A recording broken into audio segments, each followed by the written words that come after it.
साईं की बात। बच्चे, मैं करूँगा तेरे सपने पूरे, मैं करूँगा, तो चिंता मत कर। तेरे सपने पूरे होंगे। जो भी तेरे सपने अधूरे रह गए थे ना, तुझे ये करना था, वो करना था, पता नहीं तूने क्या क्या सोच रखा था ना, वो सब पूरा होगा। और ये मत सोच कि वक्त निकल गया। वक्त निकलता नहीं, बल्कि वक्त आता है।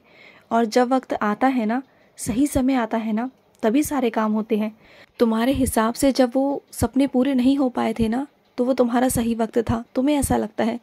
लेकिन तुम्हारा सही वक्त तब होता है जब मैं लेकर आता हूँ।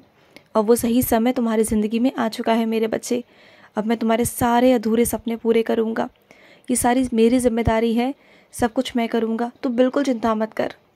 और सुनो, तुम्हारे जो घुटनों में दर्द रहता है ना, तुम चल फिर नहीं पाते, सीढ़ियों पर चढ़ते उतरते नहीं हो, तुम्हें दिक्कत होती है ना, तो तुम एक काम किया करो। तुम ना उदी का ना लेप बनाकर अपने घुटनों पर लगाया करो। तुम देखना 40 दिनों तक तुम अगर सच्चे मन से घुटनों पर लगाओगे ना उदी का लेप, फिर देखना कितना चमत्कार होगा ना। जहाँ तुम्हें दर्द होता है ना, वहाँ दर्द नहीं होगा। वो घुटने सही हो जाएंगे, तुम्हारे चलने फिरने लायक हो जाएंगे, तुम देख लेना। और सुनो, किसी की भी बातों को ना इतना मत अपने ऊपर हावी होने दिया करो कि खुद को परेशान कर लो। क्योंकि बहुत जल्द ना तुम छोटी छोटी बातों को ना सोच लेते हो कि इसने ऐसा क्यों कह दिया, उसने वैसा क्यों कह दिया। अरे ये दुनिया है और दुनिया कहती रहेगी, लेकिन तुम्हारा काम नज़रअंदाज करना है। जब तक तुम उन्हें नज़रअंदाज नहीं करोगे ना, जब तक उनकी बातों पर ध्यान देते रहोगे, परेशान रहोगे ना, वो जानबूझकर तुमसे ऐसी बातें कहेंगे कि तुम और परेशान हो। जिस दिन से तुमने परेशान होना छोड़ दिया ना और उन्हें नज़रअंदाज करना शुरू कर दिया ना, फिर देखना कि उस दिन से कैसे और क्या चीज़ें पलट जाएंगी ना। देखो, तुम दूसरों को बदलो मत। दूसरों को तुम नहीं बदल सकते, ना आज ना कल, क्योंकि दूसरों पर तुम्हारा बस नहीं है। तुम्हारा बस खुद पर है।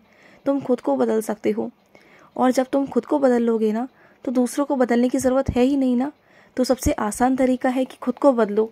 खुद बदल जाओगे तो किसी से कोई फ़र्क नहीं पड़ेगा तुम्हें। और किसी को बदलने चाहोगे तो सिर्फ एक इंसान को सुधार पाओगे, और वो भी ज़रूरी नहीं कि वो सुधरे या ना सुधरे। तो सबसे आसान यही है ना कि खुद को सुधार लो। खुद सुधर जाओगे, खुद में बदलाव ले आओगे अपने स्वभाव में, तो पूरी दुनिया फिर तुम्हें कोई तंग नहीं कर पाएगा, तुम्हें कोई परेशान नहीं कर पाएगा। चाहे कोई कुछ भी कर ले, कैसा भी तुम पर हावी होने की कोशिश करे ना, तुम्हें बिल्कुल भी फ़र्क नहीं पड़ेगा। और सुनो, तुम्हारी जो मन की बातें हैं ना, वो तुम किसी से कह नहीं पाते हो, वो तुम्हारे मन में ही रह जाती हैं। कुछ बातें ऐसी होती हैं जो तुम बहुत अपने से कहना चाहते हो, जो तुम्हारा बहुत करीबी है, लेकिन ऐसा कोई है नहीं तुम्हारे पास जिससे तुम अपनी सारी बातें कह सको। कुछ अपने हैं तुम्हारे आसपास, लेकिन उनसे भी तुम कहने से डर जाते हो, ये सोचकर कि वो तुम्हारे बारे में सोचकर चिंता करेंगे, परेशान हो जाएंगे। तुम कोई ऐसा इंसान ढूंढते हो जिससे तुम अपने दिल की सारी बातें कह सको और तुम्हें वहाँ से एक सांत्वना मिल सके, शांति मिल सके, सुकून मिल सके। तुम ऐसा इंसान चाहते हो ना, मैं तुम्हारी ज़िंदगी में लेकर आऊँगा। तुम वैसे तो मेरे आगे भी कह देते हो, लेकिन फिर भी तुम मुझसे हमेशा कहते हो कि बाबा ऐसा कोई जीवन में दो जो मेरे पास हो, मेरे सामने हो, जिससे मैं अपनी सारी बातें कह सकूं। तो बहुत जल्द तुम्हारे जीवन में ऐसा व्यक्ति आएगा जिसको तुम अपनी सारी बातें कह पाओगे, सब कुछ। और वो मैं बहुत जल्दी लेकर आऊँगा तुम्हारी ज़िंदगी में, बहुत जल्दी।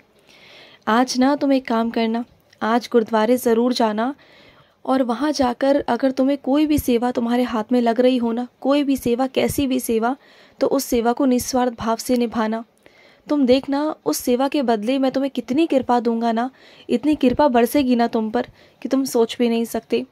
क्योंकि गुरुद्वारा एक ऐसा स्थान है मेरे बच्चे, जहाँ सब तुम्हारे जैसे हैं, तुम्हारे जैसे प्यार वाले लोग हैं, जो निस्वार्थ भाव से सेवा करते हैं ईश्वर की। तुम वहाँ जाना, तुम्हें अच्छा महसूस होगा, तुम्हें अच्छा लगेगा, तुम्हें सकारात्मकता मिलेगी। क्योंकि जहाँ तुम लोगों के बीच में घूमते हो ना, कलयुग की भीड़ में घूमते हो ना, उस कलयुग की भीड़ में ना बहुत सारे बच्चे ऐसे हैं जो स्वार्थी हैं, और उनका प्रभाव तुम पर बहुत जल्दी पड़ता है। तुम्हारे जैसा कोई है नहीं ना। जब तुम गुरुद्वारे जाओगे ना, तब तुम वहाँ जाकर अपने आप को ऐसा महसूस करोगे कि तुम्हारे जैसे ही वहाँ पर लोग हैं, तुम्हें अच्छा महसूस होगा। इसलिए मैं तुम्हें वहाँ भेज रहा हूँ। और सुनो, चीज़ों को हल्के में मत लो। तुम बहुत सारी बातों को मेरी हल्के में लेना शुरू कर दिए हो, जो तुम्हें नहीं लेना है। अगर मैं तुमसे कहता हूँ कि ऐसे मत करो तो तुम वैसे ही करना शुरू कर दिए हो।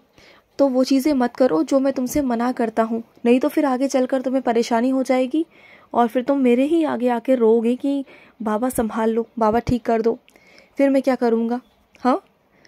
और जो लम्हे तुमने बिताए ना मेरे बच्चे, वो बहुत प्यारे लम्हे थे, जिसे याद करते हो तो तुम्हारे आंखों में से पानी आ जाता है, खुशी के आंसू होते हैं।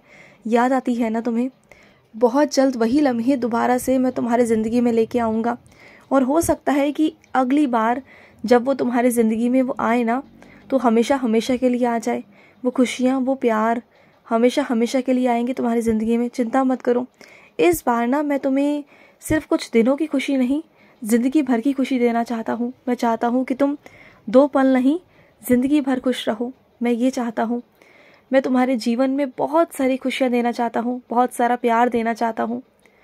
और मैं अपने कुछ बच्चों से बहुत नाराज़ हूँ, बहुत क्रोधित भी हूँ कि क्या कर रहे हो तुम आजकल।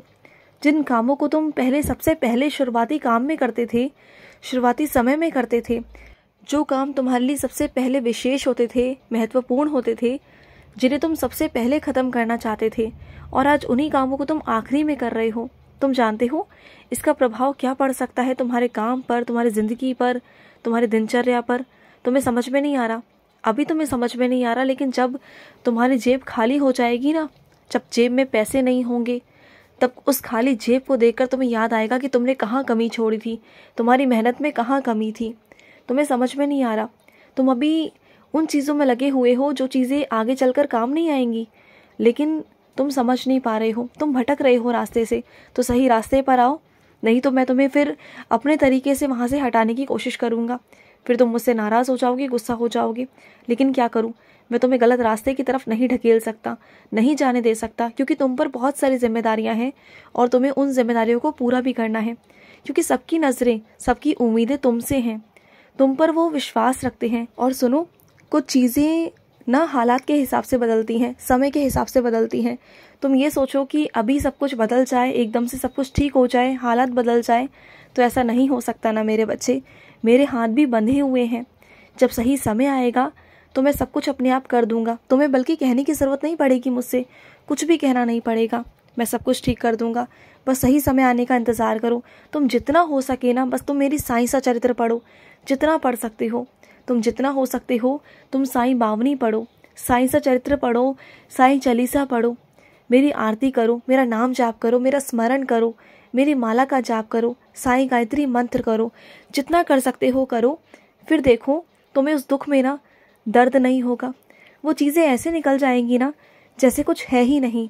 और तुम परेशान हो ना, तुम्हारे कहीं से पैसे आने वाले थे और वो पैसे कहीं और चले गए हैं, वो तुम्हारे हाथ में ही नहीं आए। तुम्हारे हाथ में आते आते वो कहीं और ही चले गए, कहीं से कुछ कट गए और तुम बहुत परेशान हो रहे हो उन पैसों को लेकर। तो चिंता मत करो, तुम्हारे वो पैसे वापस आ जाएंगे, तुम्हारे पास ही आ जाएंगे। मुझे पता है कि तुम बहुत मेहनत से चीज़ों को बनाने की कोशिश करते हो, एक एक पैसों को तुम जोड़ते हो मेरे बच्चे। मुझे मालूम है तुम्हारी नज़रों में, तुम्हारी ज़िंदगी में ना पैसों की कीमत भी बहुत है और पैसों की ज़रूरत भी बहुत है, मुझे मालूम है। तो तुम चिंता मत करना। बस इतना कहूँगा कि रिश्तों में ना कभी पैसे लेके मत आना। जिन रिश्तों में, दोस्ती में अगर पैसे आए ना मेरे बच्चे, तो वो चीज़ें ख़राब हो जाती हैं। शुरुआती दौर में तुम्हें समझ में नहीं आएगा, लेकिन धीरे धीरे कर करना वो चीज़ें ख़राब होती चली जाएंगी। तो कभी भी पैसों को बीच में मत लेके आना, रिश्तों के बीच में, सगे संबंधियों के बीच में या फिर अपनों के बीच में। अगर चाहते हो कि रिश्ता अच्छा बना रहे, लंबे समय तक बना रहे ना, तो वहाँ पर पैसे कभी बीच में लेके मत आना, क्योंकि पैसा ही एक वो जड़ है जिससे अच्छे से अच्छे रिश्ते ख़त्म हो सकते हैं। तो रिश्तों को बनाना है तो पैसों को दूर रखो। और हाँ, तुम आजकल मुझे चंदन नहीं लगा रहे हो, चंदन लगाओ। मुझे चंदन लगाना भूल गए हो क्या अपने बाबा को? मुझे रोज़ चंदन लगाया करो और उसी में से तुम भी अपने माथे पर चंदन लगाया करो। इससे तुम्हारे मन में शांति रहेगी, सुकून रहेगा, और साथ में उदीक भी माथे पर लगाया करो।